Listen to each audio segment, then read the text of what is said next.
Hello, Tony. How's Hey, it going? Mal. I just wanted to start off by telling a little story about your week. It's been a normal week. You're usually expecting it to be sunny here because, like, it's Spain. It's the coast of Spain. It's always sunny, but no, it's been raining. That's okay.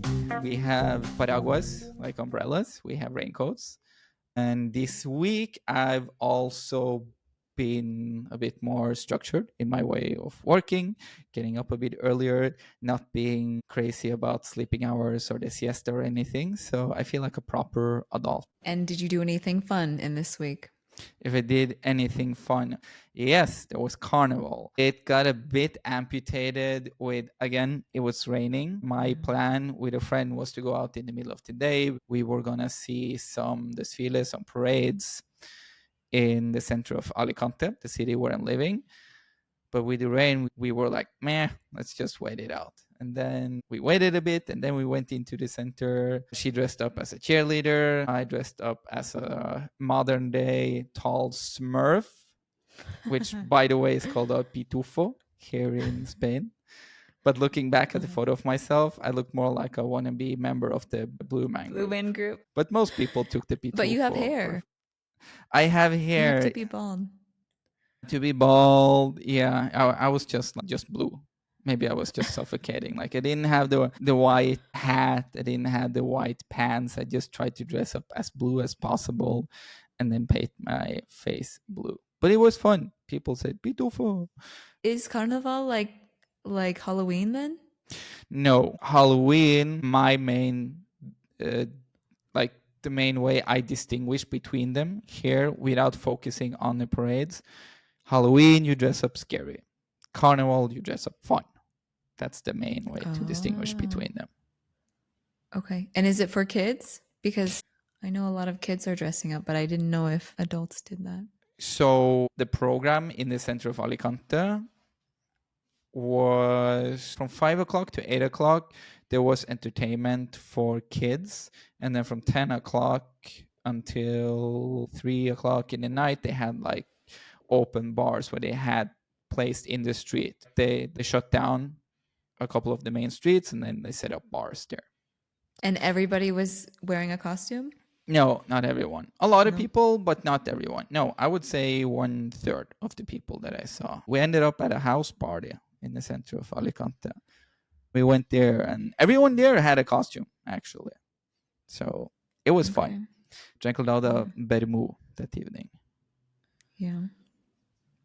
I missed it. I don't know. Is it only this weekend or is it this week as well? I think it was just this Saturday, the past Saturday. Yeah. I mean, I know Cadiz does their own, they do like the Carnival, like the Yeah. big one. And I didn't know if it was because you're kind of close to Cadiz, no? Close? No, I don't even know if I'm closer than you. Like that's on the other side of the country. The map here. It's in Andalusia, but I thought it was on like towards Valencia more. Oh, sorry. Okay, so yes, it is on the west coast, but it's not as west as it gets. Okay. I'm on the east coast. This is on the west coast. So it's not even close. Okay. Well, It is not. They have a carnival there, you said? Yeah, you haven't heard of it? No? It's We even huge. We even talked about different carnivals and festivals in my Spanish class today. Well, They do a famous competition between these groups of singers that make songs throughout the year, like the whole year they prepare. And then they have a contest to see who can make the most creative. They have costumes, and then there's one winner wins the whole contest. And I don't know. I'm sure there's other activities, but that's one of the big things is the music competition. Yeah. Like they say it here on Google as well. The Carnival of Cadiz is one of the best known carnivals in Spain. Its main characteristics is humor. Through sarcasm, mockery, and irony, the main groups and the people of the street purge the most pressing problems of today. Yeah. Cool. And the dates, they run the whole thing from February 27 until March the 9th. Yeah. It's over a week long party. Sounds tiring. Yeah. Well, I don't know. Over the weekend, I went to Sevilla and Mm. there was nothing for Carnival, but What it do you mean? was, Nothing. there was no celebrations that I saw anyway. Actually, there wasn't any celebrations. It was Dia de Andalucia, and I But also like, didn't see anything. no one wore a costume. There was no extra bar in the street. There was No, nothing. nothing. Not even a kid Nothing for with a nothing. bunny ears or No. anything. What? No, I did see one kid dressed up, and I thought in like a little flamenca dress, but um, Well, I thought you're that was just in her. Sevilla. Yeah. It was just one. So I'm like, oh, that's cute. Like she just wants to, I don't know. It fits the area. But yeah, I didn't see anything going on. The rain must have scared all the parties away. Apart from going to Sevilla this weekend, how has your week been? It's been good. My friend came from the US and we Mm-hmm. explored Sevilla and we went to Cordoba and it was nice to be a tourist. Every time my friends come here, I get to use my Spanish and everybody's impressed with me because Hey, I love it. I can actually like order something for them. Mm-hmm. So that's always a nice confidence booster. I have to manage on my own. You know, it is. I know exactly the feeling. You just, even when I first started out and just knew like basic stuff to order, like I had family visiting, they're like, you know Spanish. I'm like, well, enough to get some food, if nothing else. Yeah, yeah. But it's an accomplishment. Yeah. Okay. You got some confident booster. You got to be a tourist for the Yep. weekend. That's nice. It's a great weekend. Yeah. So today we are going to talk about our feelings of living here in Spain and the good things and the bad things. Yeah. I would have summarized it to our feelings in regards to living far away from both where we're from, but also from family and friends. But also, Yeah. like there's a lot of details, a lot of aspects to that. Yeah. I think there's a lot of positive feelings and a lot of negative. So just hoping to talk about kind of how we're navigating it and kind of what kinds of things have come up for us since living abroad. Do you have anything that you want to start with on the topic? I can start. So I my family lives in Illinois, which is in the middle of the US, Mm. and I came from California. So I living there, I was there's a 2-hour time difference and a 6-hour plane ride. Mm. And now I'm about the same distance from my family. It's a 7-hour time difference, but I don't really feel like that much further away from them here as I did in California. Really? Right. And it's actually cheaper to get to them now than it was living in California. No joke. It's cheaper to take an international flight than within the US a lot of times, uh, depending on where you are and depending on where you are and like where you're trying to go. I've had the same experience traveling within Norway versus going further south in Europe outside of Norway. Like sometimes Like it's it's cheaper. cheaper to Yeah. go international. Yeah, exactly. Not always, but sometimes. Yeah. Mm. So, yeah, I guess just that kind of makes me feel justified in moving like, oh, I'm actually like not that much further than where I was before Mm. within the same country. And I'm more, it's easier for me to get home Easier in terms of connecting flights, easier like cost wise, or cost wise. And it's not the same. It's less than double the time, but it's yeah, less than double the time. Okay, I need to wrap my head around that one.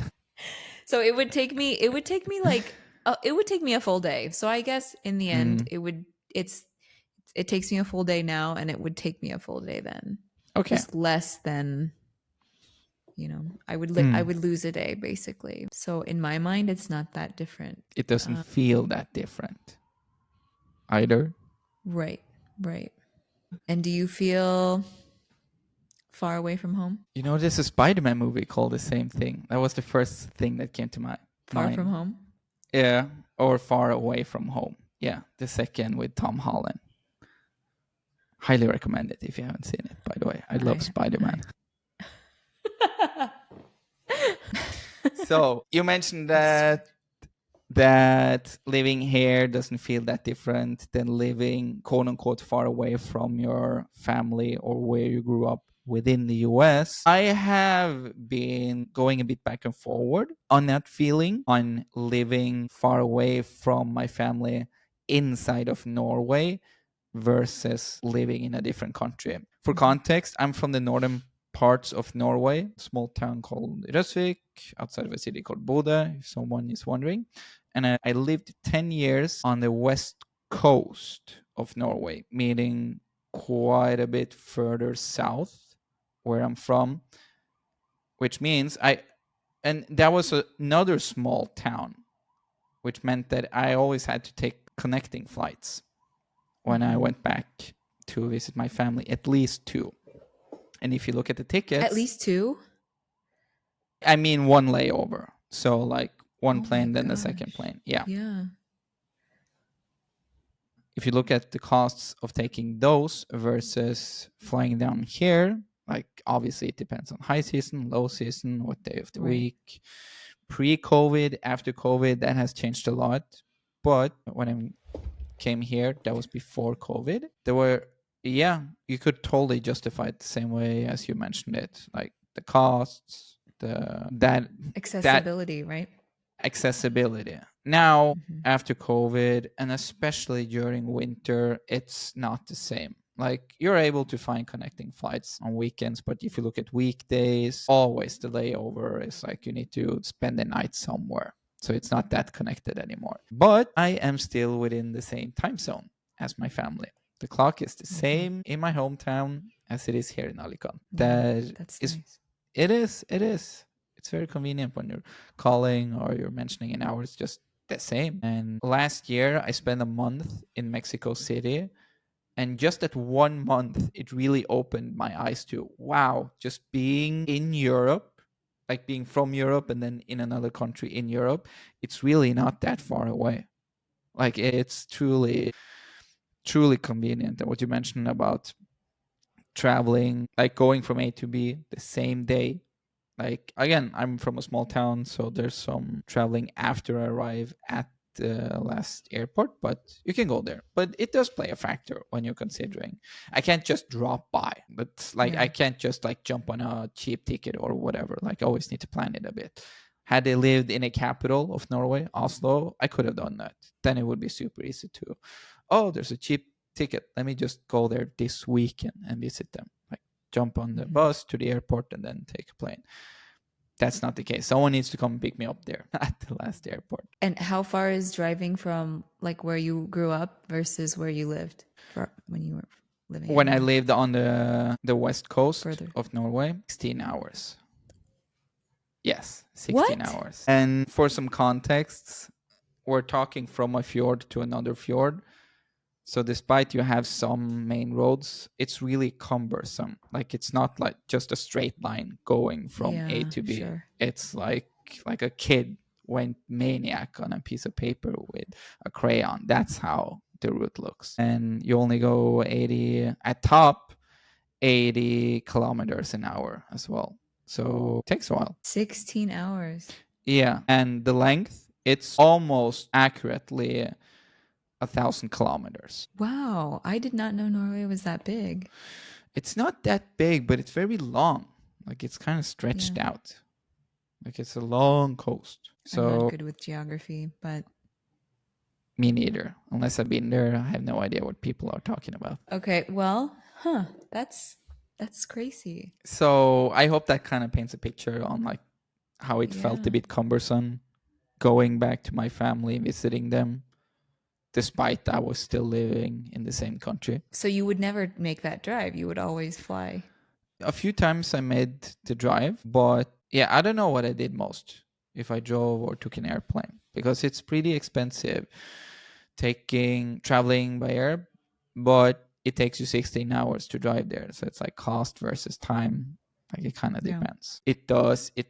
So yeah, that was actually a nice reminder on, it wasn't that easy going back and forward when I was living in Norway either. Now I don't have the option of driving. You can drive, but it will take you a few days. Now it's airplane or nothing. That's the only option I have right now, going from Spain to Norway. Right, right. Mhm. So, why did you choose to move where you moved then? Did you just want to get as far away as possible?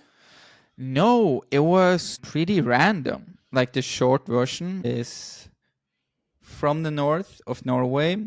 Then I spent 1 year in a city called Trondheim, which is in the middle of Norway. And I was going to work 1 year at a hospital, kind of like a teacher's assistant, part assistant to physiotherapists. Yeah. And there was someone who was at the hospital at the same time as I was working there, doing treatments and their rehabilitation, or what I should call it. And my contract ended the same time that their stay ended there. And then they asked me, hey, do you want to come to this part of the country, work for a year part time as an assistant here while you have like another main job? And I said, okay, sure, why not? So I went. At first I took a plane down, went and saw how they lived, and pretty small town, just like 2,000 inhabitants there. But I thought, Oof. okay, I connected well with that family, and it kind of had a purpose going there and doing it, despite it just being like a part-time job. And yeah, an adventure. So I went there. I was going to stay there, and I worked full time in a kindergarten, and again had the other thing on the side. And then I met someone there who I eventually married, now my ex-wife, but we had some nice years together. So 1 year became 10 years, actually. Yeah. Mm. And so you would make the trip home from there pretty often then? Periods were often, other periods were not that often. Part it was expensive, part that I don't want to say prioritized the other family and the other life over my own, but I guess I did in some ways. Like I could blame it on the cost or whatever, but there were a few years where I just did not, I guess, didn't prioritize my family that much, to be honest. Like it sounds a bit harsh, but there's no point in lying either. Like that's kind of what happened. Yeah. Well, I think especially being so far, it's easy to just kind of use an excuse of like, it's going to take me two layovers or a 16-hour drive. You just don't, you really have to justify it to You make do. that move. You do. And again, I eventually got married, and my ex-wife, she was from that town. She had her family there. So I kind of got like I filled up family time with her family. Obviously that became my family in a lot of ways, which was nice in a bunch of different ways. But looking back, it was kind of a shame that I prioritized my own family less. But that has been flipped upside down now. Now I prioritize visiting my family a lot, and I call them a lot more as well. Like in a sense, there's several factors at play here, of course, but the bigger distance has made me even more conscious about staying in contact with my family. Yeah, Sounds weird I because we agree. we just mentioned it, like, hey, you live inside of Norway, but the distance makes you not go there more often. But geographically, I feel like I'm further away. So I don't know, maybe it's an age thing as well. Combine at some But did stage. you feel that way living within Norway, or you just feel that way now that you're in a different country? Feeling what way? That Like I that should. you'll prioritize them. That's what I feel now. I felt it less Okay. then. I feel it more now. Yeah. Well, I feel okay, so I've only been here for a year and a half, and you've Hmm. been here for five, six. Hmm. So I think it's easier for me to say, Like, oh my gosh, I'll stay here. I can just see myself living here forever, but it's a honeymoon phase, I feel. It is. Truly. I think I might feel differently after 6 years, but if after 6 years you still feel like it's some place that you want to stay, I think that's pretty solid. It's like a long-term relationship that will goes through ebbs and flows. There's times when you doubt it. There's times, as you mentioned, like the honeymoon phase, and you romanticize everything. And then when Mhm. you have a few years, it just evens out, and you just feel pretty secure in where you want to be. Like you don't Yeah. stress about it, at least. Yeah. And I was telling you the other day, like, I don't really feel like doing tourist things here anymore in Spain. Like, I feel like I've maxed out. Seen like Semana Santa. I've seen most of the main cities, and Mm. um, I just don't get overly excited about going around the country here anymore. Maybe you just need a break from it, or as you mentioned, have someone visiting, and then you get to see some of the things through their eyes, even though you might have seen it already. Yeah. Yeah. I mean, I don't think it's a bad thing. It's just more like, okay, this is my home now, and I think I'm just getting more comfortable with I'm not getting overly excited about it. I know what to expect. I've been through all the seasons, all the main parties of every that happen every year. And yeah, I don't see it as a bad thing. I think it's a good thing, but it's weird. It's weird because feel like I should feel bad, or I feel like I should maybe go somewhere else and change my perspective a little bit, but Mm. I have, and I still feel that way. I still feel like this is my home, and I previously used to feel like I needed to visit more because who knew if I had the time or I would get the chance again. Now I feel I just have a lot of time and opportunities to see a lot of things in a very culturally rich country. Like I don't stress about not having been to Asturias or made the trip across the border to Gibraltar. It's like, no, a day will come and that will be a nice experience when it does. yeah. Okay. Well, that's good. So let's circle back about our feelings and thoughts about living far away from where we're from and Hmm. from family and friends, with saying how it was the first initial years for me. Yeah. Obviously, there was a huge hype around me moving to Spain. Meaning, I told my mom, I told my dad, and other people in the family, and they were like, "What? You're going to Spain? Why are you guys going to Spain?" And then they said, "Well, why not? Like, that's awesome. Like, a lot of people talk about it, but not everyone does it. So, best of luck. Go down there and please invite me down for a visit." And that's what happened. Like the first year or so, I had so many visitors, so much family, a few friends. Like obviously they didn't stay there every week, but it kind of felt like it because Yeah. you need to be a guide when they come down. First time it's fun. Sure. Second time it's fun. Third time it starts to become a bit draining. The fourth time it's like, dude, I have a job. Like I'm Yeah. going bankrupt. Like I can't focus. Like feel I'm just like a Yeah. private chauffeur. Tour guide. Yeah, tour Yeah. guide. A tad exaggerated, but that's how he felt sometimes. And when you've seen the same thing 9 times in a year, you get pretty fed up. It's like, okay, I'm done with this. I just want to live my everyday life down here. Yeah. And so it was like individuals coming, and like you just had to show them around, and you did the same few things with them. Yeah, exactly. And at the time, because this was the first couple of years. After that, it kind of slowed down because of COVID, and then I moved to different places. And I guess the hype blew over also. Hmm. Yeah. But it wasn't. So I lived in a small place called Albir outside of Benidorm, and for a sun-hungry Northern European, obviously that's just super nice. What's not so nice is that it's not a metropolitan city, meaning that you can just easily jump on a bus or a metro or go to the town square to see things. Like you're more dependent on either someone showing you around or you making a bigger effort just moving yourself around. And also, there's certain expectations when a friend or a family member is visiting. Like you can't just neglect them. Like you actually want to spend time with them. You're a bit torn in that sense. Yeah. So again, first few times it's fun, and then when it became a lot of times, it was like, "Oh, now I'm fed up." But now no one has visited me in a long time, so I'm like totally okay with then coming down Yeah. here. I think it was not last summer, but the summer before.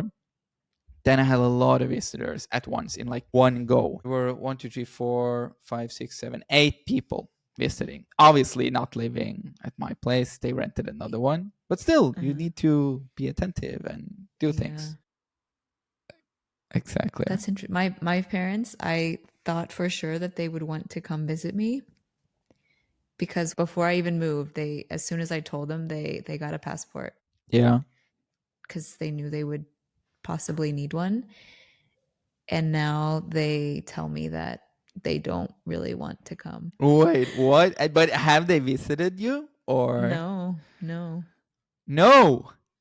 They got the passport and it didn't come. It was all I just don't know like a why. facade. It was a dream. But yeah, my I don't know. My dad blamed it on like the Barcelona tourism hate, tourists hate, Oh, tourist hate. yeah. So he knew there was a thing going on. He like saw it in the news, but I think that's a front. I don't really think that's a legitimate reason because Mm. tourists are hated all over the world. That's not a Spain thing. No one likes tourists. I even remember it after having lived here a year when there was like a new wave of tourists coming here towards the summer. I was like, damn tourists, like get out of here. Yeah, exactly. But it happens in every country, any country that has any amount of tourism. It does. Same in Norway as well. Really? You Yeah, guys yeah, yeah. complain? Yeah, like when it gets too saturated, if you look at it, a city called Tromsø, which is further north than where I'm from, it's an ideal place to go see Northern Lights, Alice. And my stepsister lives there, and she says the probability of running into a foreigner versus a Norway is like equal in the streets. Like they're all there for the Northern Lights. Yeah. Hmm. Which is definitely a problem here in Spain too. But it's what you get when it's a good place to be. Yeah, it's just part of the thing, part of Yeah. the magic. You will have some non-magic with it. But Correct. okay, so your parents did not come to visit. Have you gone and visited them a lot? And how do you feel about being the one visiting them versus the other way around? Yeah, I have been in the US.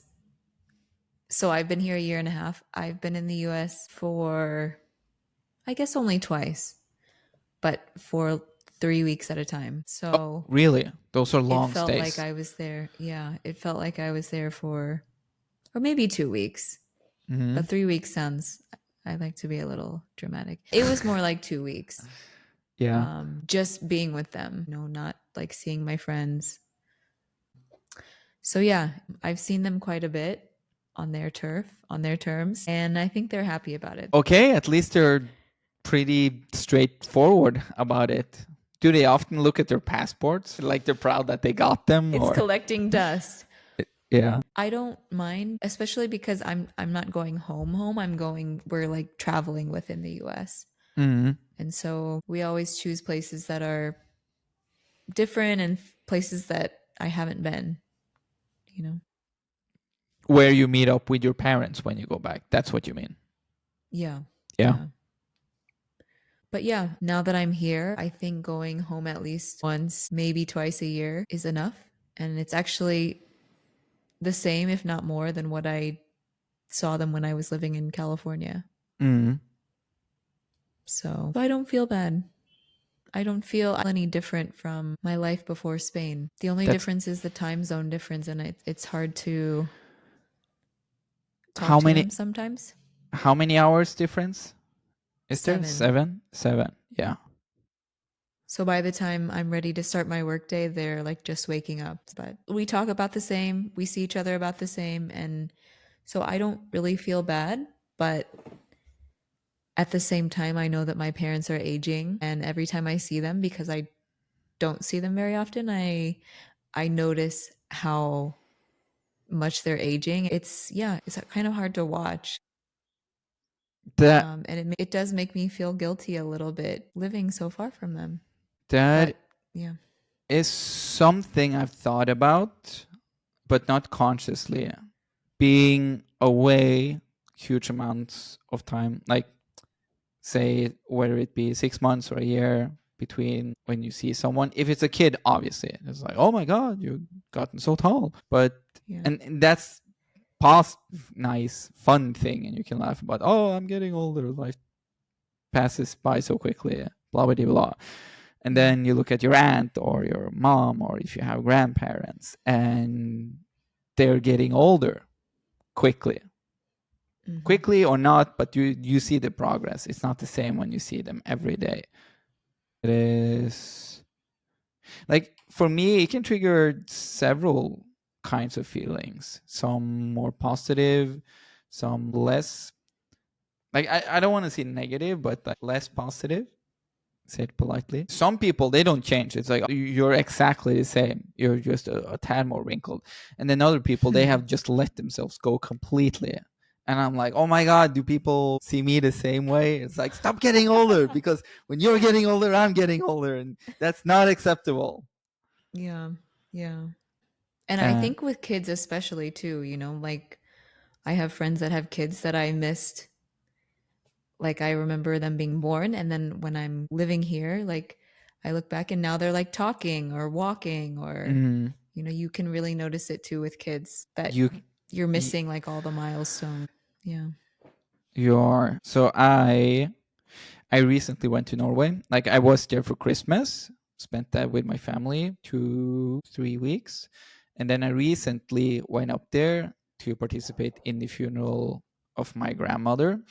It was abrupt, like we kind of saw it coming. So I was almost able to like plan out a travel like a week in advance. Went up there, participated in the funeral. And in Norway, when someone passes away, it's normal to have the funeral 1 week after. So if they pass away on a Tuesday, it will usually be the Tuesday, Wednesday, the following week they do the funeral. And Whereas, why is that?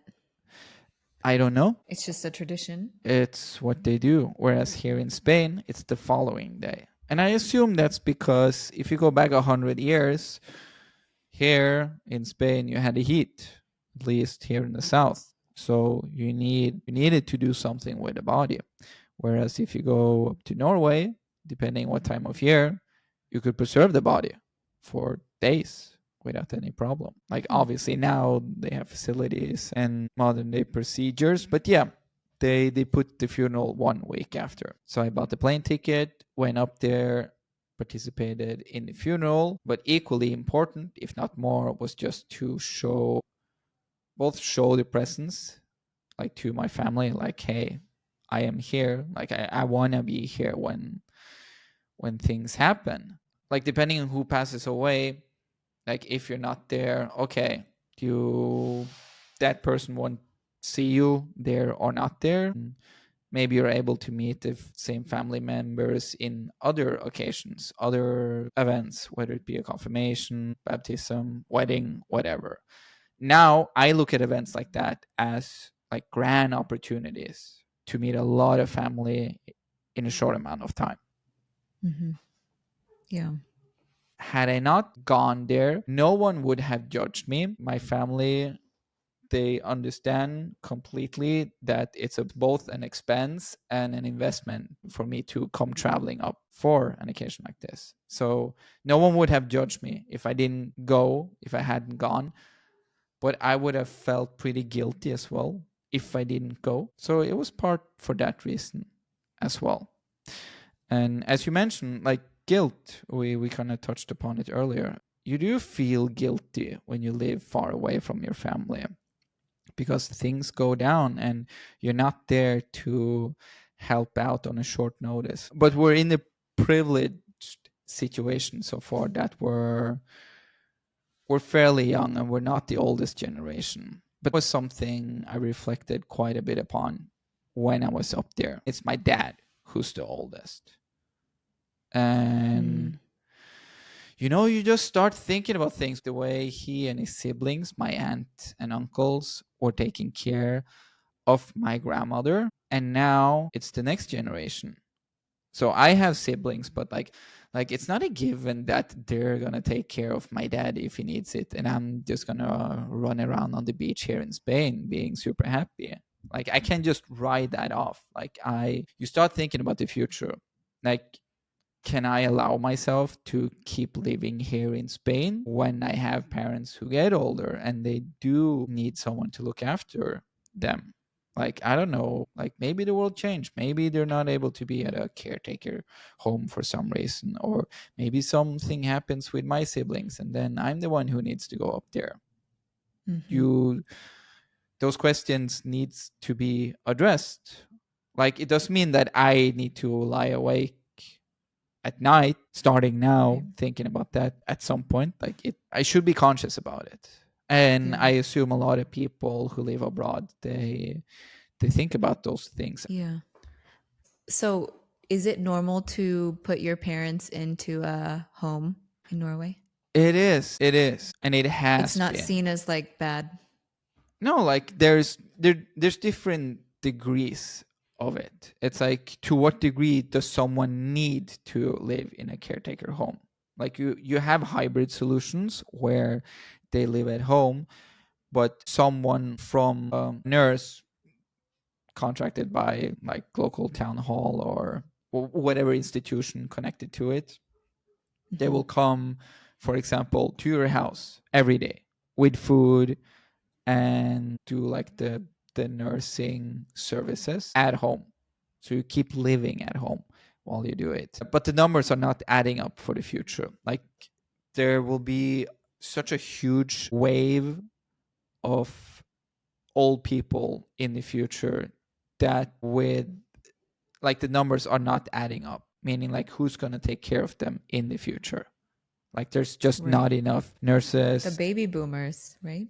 Yeah, exactly. But is So that free? That's it's not free, but they do adjust it according to your pension and how much money you really, have. that's nice. So it's a So percentage of your pension. yes. Do you know what percentage?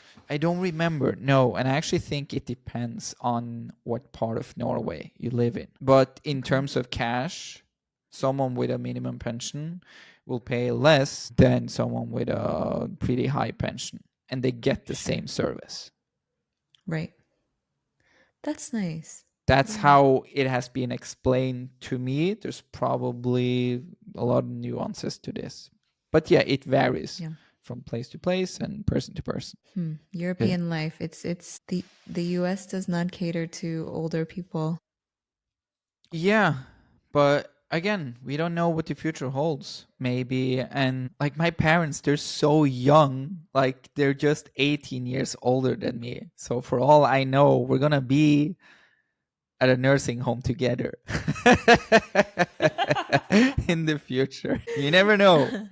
Like, at first, I start visiting them and I kind of take care of them. And like a few years down the road, I'm just living life with them there. Oh my gosh, honey, your parents are they're both the same age. Okay, so maybe you don't know what I'm talking about when I say maybe your parents haven't reached the age of like senile, like losing their memory and like telling you the same stories again and just No, I don't know, that's like like the a mental.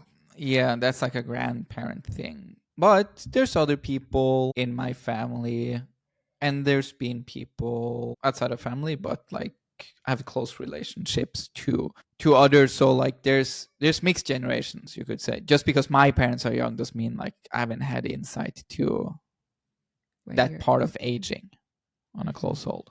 yeah, but I think it's hard when it's your parents because you feel responsible, like you said, like thinking about, okay, well, I guess I'll need to consider coming back to help figure out what to do when they do get to the age where they're not able to help themselves, when they need somebody to make decisions for them or Maybe, be there.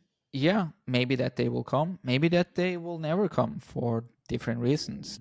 Is this an American expression to take the sorrow in advance? It's a Norwegian expression. Like that you shouldn't start mourning before something has happened. Like it's like, hey, stop stressing. We say like don't put the cart before the horse, but I don't know if that's the same. No, I don't think that's the same. But like, I think so, but not exactly. Maybe a little bit less emotional. It's like don't stress out about something that hasn't happened yet. yeah, that's what I mean. So like I will address Yeah. it when the day comes. Like for now, I want to stay here and just keep visiting a lot and that jazz. And like I know of people who live, like they're expats who live here, and they have talked with either one or both of their parents about like, hey, you guys are getting older, how do you feel about just moving down here, like instead of me either traveling or coming back, what about coming down here to like the heat? And at least one person, one parent, I remember answered like, hey, it's super nice coming down there, it's hot for vacation, I love it and it makes sense, but I'm getting older and I want to be where I know how things work, where I Mm-hmm. remember where things were, in case I start to get a bit messy inside of my head. At least I get to walk on the road that I always have walked on. Right. Yeah. I even feel myself doing that now. Like as you age, you become so accustomed to your surroundings that like any kind of changes throws you off. My parents are they hold on to everything that's in their house. I was like trying to throw things away and they're like, don't throw that away. And I'm like, it's a cardboard box. What do you like? What are we holding onto this for? But it's like when you get to that age, you're just like, I don't want anything about my environment to change, let alone moving to a different country. Mm. So I can understand that, I guess. Yeah, I haven't thought about it from that angle. Well, it makes sense because it's like anxiety driven usually. Like Yeah. It's like, it can be at least. yeah, like it's my cardboard box and it's the one that sits in my living room. So don't touch it. Yeah. But okay, here's a very direct, specific question. So we just addressed being in our natural habitat, the environments that we're used to. If you live here until you reach retirement, what will be your natural environment? Will it be Spain? Will it be Madrid? Or will it be the US? What will be your reference point? Because you're young, but you didn't grow up here. Right. I have no idea. As of right now, I hope to live here till I retire because Mm-hmm. I'm paying taxes and I'm paying into my pension. So Mm-hmm. if I move away and have to lose that, I'll be kind of upset because I don't get to take it with me. But I don't know. I guess that will be an interesting thing to notice when I'm older. Yeah. I'm sure it will change like ebb and flow. But, I do feel like living in a country that's not yours does give you that feeling of like never feeling home when you're here and never Mm. fully feeling like when you go back, you don't actually feel home there either. So it's Mm. kind of a weird, unsettling feeling. Yes. You don't belong anywhere. At the same time, you have two homes. Yeah. It's a feeling that I've felt a lot of times. I will say though that I don't know if it's connected to it or not, but my first year, probably like the honeymoon phase, I was so quick to shit on Norway. It was like, oh, the food here is so much better. Oh, the weather is Yeah. here is so much better. They got it figured out here. And now, like, it's not the opposite, but I can be a lot quicker to shit on things that I don't like here in Spain than what I used to. I still want to be here. I still feel this is where I want to be. This is home. This is ground zero or whatever I should call it. But for every year, I feel more and more proud to be Norwegian. I feel proud of where I grew up. I feel proud of everything connected to my heritage. I guess it's part of age as well. Like, I'm 37 now. You really put certain things in certain perspectives, and then you hold that as an opposing view to where you're now. Like, for me, that means here in Spain. Like, going back to what I said, honeymoon, being here in Spain, first year, everything's super cool. Everything in Norway is blah. Everything's better here. Now, some years down the line, I have a more balanced view. It's like, yes, there's certain things I don't like about Norway and my upbringing. I used to look at it as a negative thing that I grew up in a really small town. Like, I always wanted to get out of that town, and it's like, oh, I want to go where there's a city and they have McDonald's and there's other things, or they're just Yeah. things. Like, and now when I have those things, I'm so immensely grateful for that upbringing, because I get to have such a unique perspective. Like, I still to this day get to see it. I get to see McDonald's from the perspective of a small fjord boy from Norway. Like, Yeah. Yeah. that will never go away. You can take the Norwegian out of the fjord, but you can't take the fjord out of the Norwegian. Yeah. And Yeah. I guess Yeah. that's the magic of being an expat. You get to have those opposing views. Sure. Yeah. It's funny that you say like in the beginning you were like hating on everything from home, but is that just because you've spent time here or because you've kind of realized that as you're getting older and more wiser, you're just like, okay, there's no need to like hate on a specific culture and it's just not necessary. It's kind of like an immature way to go about life. Kind of. When I moved from Norway, I was fed up. I was fed up of living in Norway. I was fed Mm. up of the weather. I was fed up of living in smaller places in Norway. If I lived in a bigger city in Norway, that wouldn't have been the case. The weather would still have been the case. So it's like taking a break for something that you're fed up with. Once you had a long break, you're not as fed up. It doesn't mean that you want to go back to that thing, but it's like, okay, those frustrating feelings, those are in the past. Then you can just objectively say, like, okay, there's some okay parts about it, but I prefer to not do that. Yeah. I just think it's funny because I think coming here as an expat in your 20s is very Mm-hmm.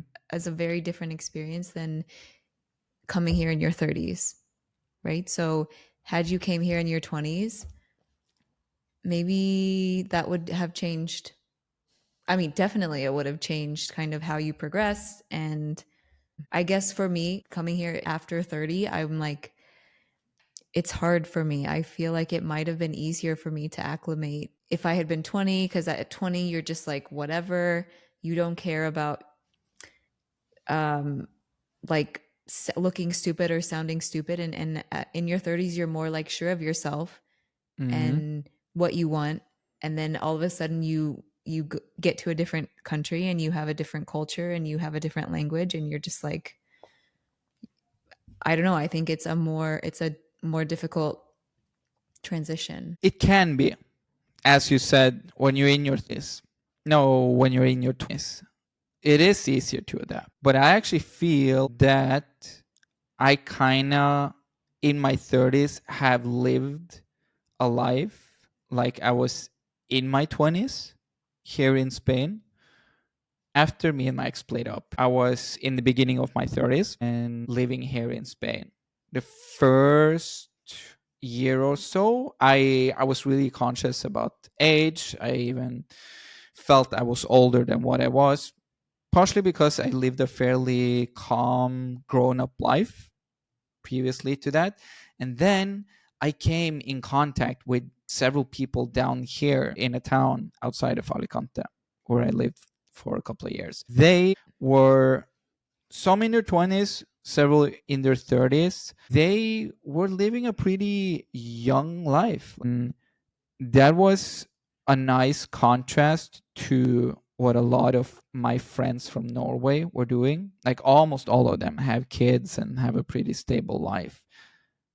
So it was really refreshing for me to find people to a similar age, some of them younger, but a similar age, that showed me, hey, you can live. It's okay to not have that package. Like you're not lost. You just, this is the life that you're living now. And it's Yeah. okay. Yeah. So with that mindset, I feel I was able to adopt like a 20 something year old, despite that I was in my 30s. Yeah.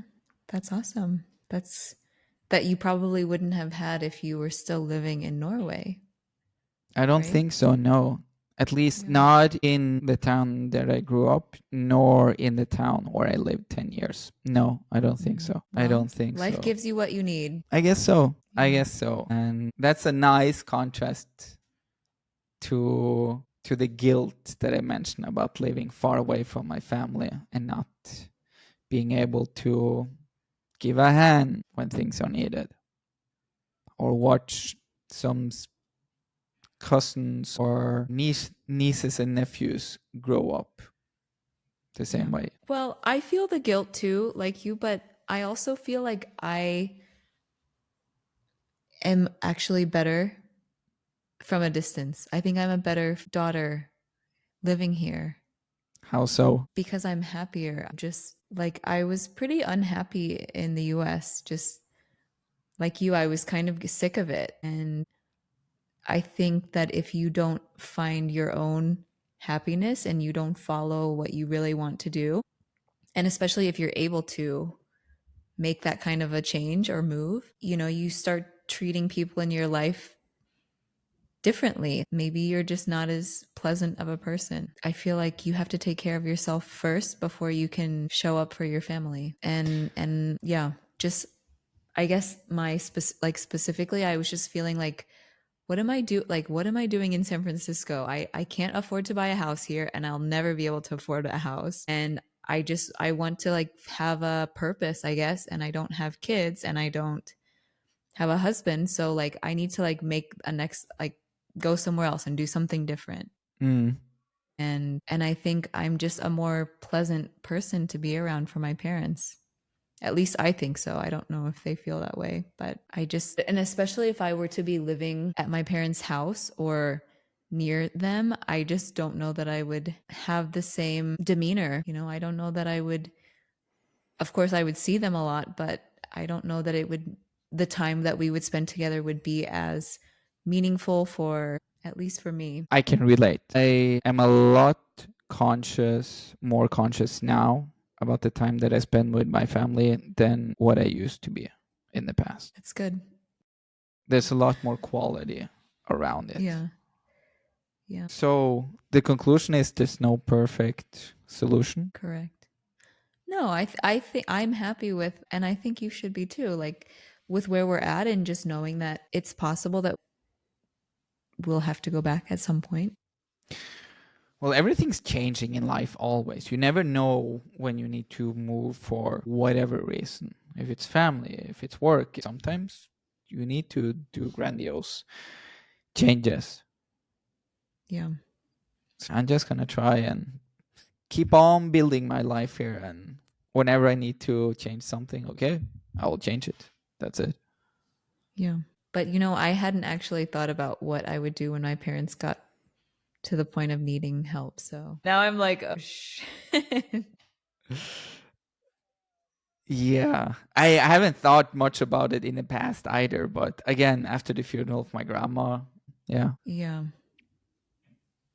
Hmm. It's definitely something to consider. Mm. But yeah, I feel like I'm where I need to be right now, and I hope that you can say the same. I can say the same, and I do say the same. Yeah. Back to what I mentioned earlier about growing up, I was so frustrated being in a small town, but now when I'm in a bigger place, I'm really proud of being from there because of that hard contrast. Mm-hmm. All that to say that we're responsible. I got filled up with the feeling of I am responsible. last time I was home. That partially triggered the guilt feeling of not living there and thinking about when my parents are getting older. And it partially filled me with pride. The core idea of this episode, if I'm going to summarize my own feelings on the topic, is that the feeling bad comes from a sense of responsibility and connection to your family, loved ones, and where you're from. So it's like a negative feeling as a result of something positive. Yeah, I guess just it gave me a lot to think about for the future. It did. But in general, we are happy here. We love Spain. We just miss our family sometimes. Exactly. Okay. Okay. So, conclusion, it's a-okay here. It's okay to live far from your family. It might even strengthen your relationship. That is the conclusion. Like it did for Tony and myself. Yes. And that's it. Mic drop. Missing no distance makes the heart grow fonder. What's the expression again? Yeah. Distance makes the heart grow fonder. Exactly. I believe that. Me as well. I do. Yeah. Anywho, Okay. let's round it off. We hope that you liked it and that you will follow us. Shameless plug. Please follow us. We're on Instagram. We're on YouTube. You can write us an email if you want. Write us at spanishpod@gmail.com. Yes, they can write us about their opinions about what we're talking about. They can share if they're expats living here in Spain as well. If they want to throw some shade at us, you're welcome. Criticism. I don't want that. No, only the positive. Just compliment me. That's all I want. You can say. We want the Maybe nice Tony. things. Yeah. Okay. Address it to Tony, the criticism. The flowers you can throw at Molly. Please. Yeah. Adios. Adios.